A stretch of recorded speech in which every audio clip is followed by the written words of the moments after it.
যে কি কি কারণে আমাদের রোজা ভাঙবে না, কিন্তু আমাদের মনের মধ্যে সন্দেহ তৈরি হয়, সংশয় তৈরি হয়, রোজা ভেঙে গেল নাকি, এরকম একটা সন্দেহ তৈরি হয়।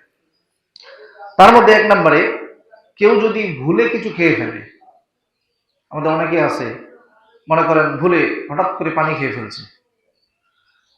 শুধু তাই না, ভুলে যদি আপনি পেট ভরেও খেয়ে ফেলেন, তারপরে আপনার রোজা ভাঙবে না। এবং আপনাকে যদি জোর করে কিছু কেউ আপনাকে খাইয়ে দেয়, তারপরেও আপনার রোজা কি হবে না, ভাঙবে না।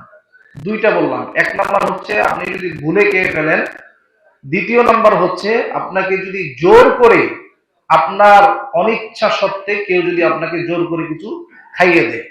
এই দুই কারণে রোজা ভাঙবে না। এরপরে রোজা থাকা অবস্থায় কেউ যদি ব্লাড টেস্ট করে, অনেকেই দেখা গেছে যে অসুস্থ হয়ে পড়লেন, ব্লাড টেস্ট করার মতো প্রয়োজন হচ্ছে, এমত অবস্থায় রোজা থাকা অবস্থায় আপনি ব্লাড টেস্ট করতে পারবেন, কোনো সমস্যা নেই। এরপরে 3 নম্বর, রোজা থাকা অবস্থায় কেউ যদি ব্লাড ডোনেশন করতে চায়, মানে অন্য কাউকে রক্ত দিতে চায়, রক্ত দেওয়ার ফলে তার যদি এমন আশঙ্কা হয় যে রক্ত দিলে আমি দুর্বল হয়ে পড়বো না, রোজা রাখতে আমার কষ্ট হবে না, এমনটা যদি সে মনে করে, তাহলে রোজা থাকা অবস্থায় সে রক্ত দিতে পারবে, কোনো সমস্যা নেই। তবে এমন যদি মনে হয় যে না, রক্ত দিলে আমি অসুস্থ হয়ে যাব, রোজাটা রাখতে আমার কষ্ট হয়ে যাবে, তাহলে দেওয়ার কোনো প্রয়োজন নেই। কিন্তু দেওয়ার পরে যদি দিয়ে ফেলে, তাহলে তার রোজা ভাঙবে না।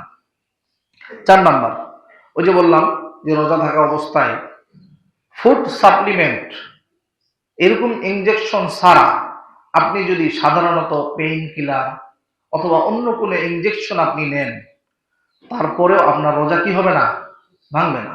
আপনি রোজা থাকা অবস্থায় অসুস্থতার জন্য পেইন কিলার বা অন্যান্য ইনজেকশন আপনি নিতে পারবেন, কিন্তু ফুড সাপ্লিমেন্ট ছাড়া, মানে এমন ইনজেকশন, এনার্জেটিক ইনজেকশন নিলেন আপনি যে আপনার একবারে শরীর সতেজ, আর খিদা লাগতেছে না, এমন না।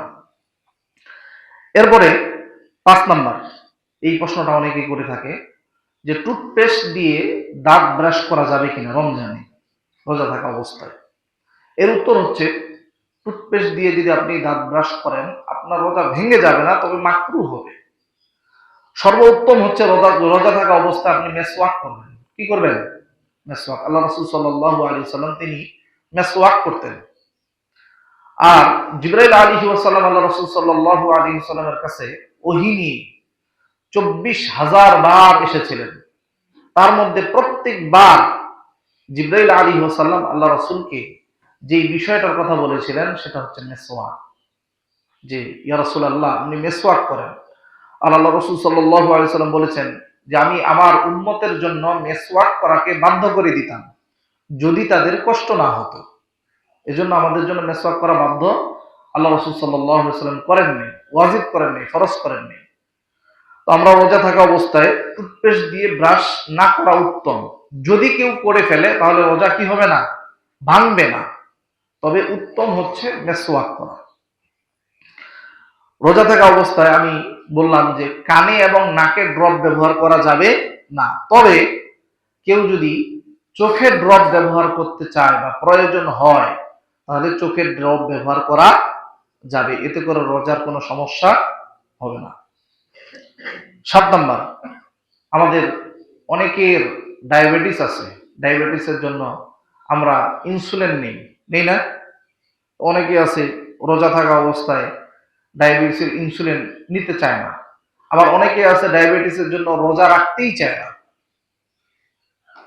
যে সমস্ত ভাইদের ডায়াবেটিস আছে, আপনারা রোজা রাখবেন, এবং এই রোজা থাকা অবস্থায় আপনাদের যদি ইনসুলিনের প্রয়োজন হয়, তাহলে আপনি এই রোজা থাকা অবস্থায় আপনি ইনসুলিন নিতে পারবেন, কোনো সমস্যা নেই।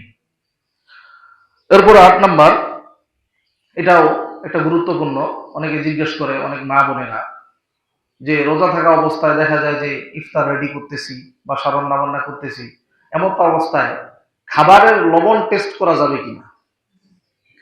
মনে করেন আপনার বাড়িতে দাওয়াত, এখন অনেক লোকের আয়োজন, এখন আপনি এমন অবস্থায় যদি লবণ কম বেশি হয়, ঝাল কম বেশি হয়, দেখা যাচ্ছে সবার সমস্যা হয়ে যাচ্ছে।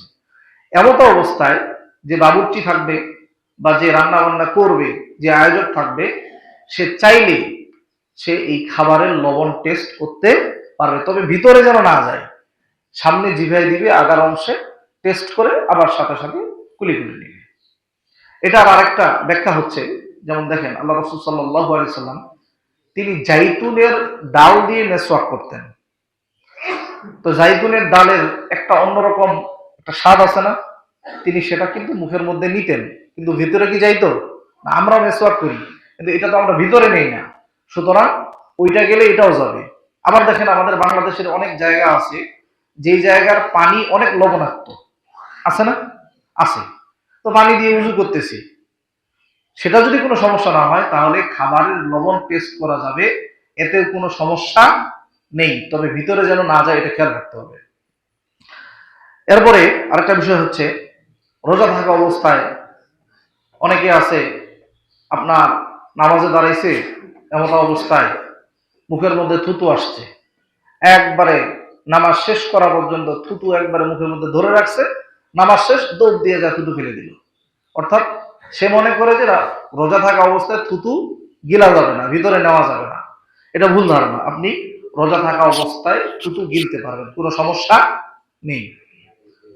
এরপর রোজা থাকা অবস্থায় কেউ যদি চুল কাটে, চুল কাটা যাবে, কোনো সমস্যা। হাতের পায়ের নখ কাটা যাবে। অনেকে বলে যে হাতের নখেরও তো রোজা আছে, চুলেরও তো রোজা আছে, এটা আমরা অনেকে বলে থাকি। না, এটা ঠিক না। আপনি রোজা থাকা অবস্থায় চুল কাটতে পারবেন, নখ কাটতে পারবেন, কোনো সমস্যা নেই। মাথায় তেল ব্যবহার করা যাবে কিনা? যাবে, কোনো সমস্যা নেই। একজন আমি বাজারে ঢুকছি আতর ব্যবহার করে, এখন একজন বলতেছে হুজুর আপনি আতর ব্যবহার করছেন রোজা থাকা অবস্থায়, মানে সে মনে করছে যে রোজা থাকা অবস্থায় আতর ব্যবহার করা যাবে না। আতরও ব্যবহার করা যাবে, কোনো সমস্যা নেই।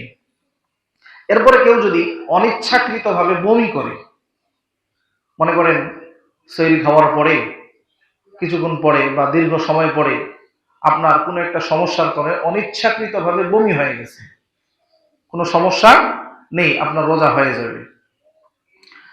এরপরে কারো যদি সেহরি খাওয়ার পরে বা দিনের কোনো অংশে ঘুমানোর পরে কারো যদি স্বপ্নদোষ হয়ে যায়, স্বপ্নদোষ যদি হয়ে যায় তারপরেও রোজা কি হবে না? ভাঙবে না। আমাকে এই তো গত রমজানে একজন ফোন দিছে যে হুজুর আমার তো এরকম হয়ে গেছে, আমি রোজা ভেঙে ফেলছি। তাহলে আল্লাহ আপনি কি কাজ করলেন? স্বপ্নদোষ হলে কি হবে না? রোজা ভাঙবে না। অনেকে আমরা রোজা ভেঙে ফেলি, এটা ঠিক না। এরপরে আপনার বললাম যে সুগন্ধি ব্যবহার করা, খাবারের ঘ্রাণ নেওয়া, এই বিষয়গুলো। আরো অনেক বিষয় আছে যেগুলো আমার মাথায় আসেনি, আমি নোট করতে পারিনি, যেগুলো মাথায় আসছে আমি নোট করছি। এরপরেও যদি আপনাদের অনেকের মনের মধ্যে কোনো সন্দেহ সংশয় থাকে যে এই কাজটা করলাম বা এটা হইলো, এর কারণে রোজা হবে কিনা, রোজা ভাঙলো কিনা, আপনারা জিজ্ঞাসা করবেন, ইনশাল্লাহ আমি আপনাদেরকে সঠিকটা জানানোর চেষ্টা করব।